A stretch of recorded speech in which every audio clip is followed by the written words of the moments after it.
Programme आज के निज़ाम के साथ मैं हूं आपका होस्ट हैदर अली और आज हम बात करेंगे एडवोकेट ज़ीशान मिर्ज़ा से, जो कि पंजाब बार कौंसिल के उम्मीदवार भी हैं और लाहौर से इलेक्शन लड़ रहे हैं। इनसे पूछते हैं कि इलेक्शन के बारे में जो पंजाब बार कौंसिल के हो रहे हैं इनका क्या कहना। सर, सबसे पहले तो बहुत शुक्रिया, आपने हमें टाइम दिया। वेलकम जी। सर, इलेक्शन की जो कैंपेन है वो अरूज पर है, क्या कहेंगे इस बारे में? जी, 9 स्टेशंस हैं, 34,000 आपके वोटर्स हैं और ऑलमोस्ट 60 वर्किंग डेज़ हैं। तो इलेक्शन काफ़ी अर्सा कोविड की वजह से अपनी रूटीन में, अपने फॉर्मेट में नहीं जारी रह सका, तो अब तो उसकी गहमा-गहमी बढ़ेगी। सर, अगर आप ये इलेक्शन विन करते हैं तो वकला के लिए क्या खिदमत सर अंजाम देंगे आप? जी, मेरा ज़ाती ख्याल है कि बार काउंसिल का मेंबर होना, बार काउंसिल के फंक्शंस जो सेक्शन 9 में लिखे हुए हैं legal practitioner bar council act में, मुझे उसका ख्याल रखना है। जो इख्तियारात पाकिस्तान या पंजाब बार काउंसिल के हैं सेक्शन 56 और 55 में legal practitioner bar council act में, मुझे उसे प्रमोट करना है, मुझे उसे प्रवोक करना है। जो आपका 61 और 62 में इसी एक्ट के जो लायर्स वेलफेयर का कॉन्सेप्ट है, रिलीफ फंड का, मुझे उसे देखना है।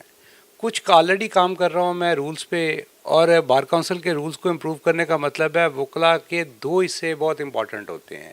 एक, जब वो प्रोफेशन में आते हैं उस वक्त उन्हें बहुत ज़रूरत होती है। एक, जिस वक्त वो अपनी प्रोफेशनल लाइफ में प्रैक्टिकली रिटायर्ड हो रहे होते हैं।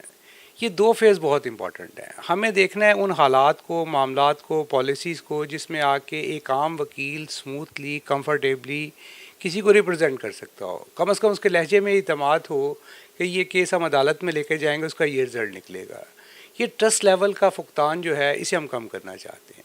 सर, ये इलेक्शन जो हर साल मतलब हर 5 साल के बाद होते हैं, इस साल सुनने में आया कि 6 साल हो गए हैं इलेक्शन, 6 साल का वक्फा डाला गया है, इसका कोई मकसद है? जी, ये 6 जून 2018 को एक अमेंडमेंट आई थी। उस वक्त गवर्नमेंट अपने आखिरी दमों पे थी और 72 आवर्स में एक्सीजेंसी में 3 स्टेप्स थे इस लॉ को बनाने के या अमेंडमेंट करने के, बगैर किसी डिस्कशन में। पहले नेशनल असेंबली, फिर पार्लियामेंट, फिर प्रेसिडेंट, 3 स्टेप्स 72 आवर्स में हो गए। वहाँ वो एक वैक्यूम छोड़ गए। 1 साल उन्होंने एक्सटेंड कर दिया, लेकिन साथ ही ये लिखा कि बार काउंसिल का टेन्योर ख़त्म हो गया, सिर्फ इलेक्शन एक्सटेंडेड है। अब दूसरा सवाल ये आया, इसके पीछे कॉन्सेप्ट क्या था, लॉजिक क्या थी? उसी अमेंडमेंट में लिखा हुआ है कि पाकिस्तान बार काउंसिल की अपनी ख्वाहिश या रिक्वायरमेंट या रिक्वेजिशन पे किया गया ताकि तमाम प्रोविंसेस में इलेक्शन एक ही साल एक ही दिन हो सकें। ये टेन्योर को बैलेंस करना मकसद था और ये वन टाइम एक्टिविटी थी। सर, बहुत से इलेक्शन होते हैं, सियासी भी, मार्केटों में भी, लेकिन जब जो जीत जाता है ना, और दूसरी पार्टी कहती है कि धांधली हुई है। क्या इधर भी कोई ऐसा सिलसिला है? देखिए, ओवरऑल हमारी पूरी कम्युनिटी में शायद हम फरिश्ते नहीं हैं। टू सम एक्सटेंट सब अपने अपने ज़ोर पे या ख्वाहिश पे काम करते हैं, लेकिन मेरा मानना ये है कि किसी भी इलेक्शन में 100% चीटिंग से कभी कोई नहीं जीता।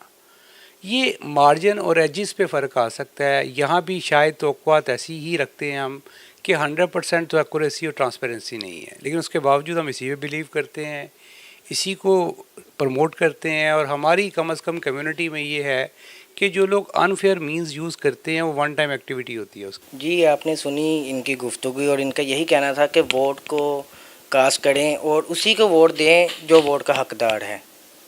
इसी के साथ मुझे दीजिए इजाज़त। अल्लाह निगहबान।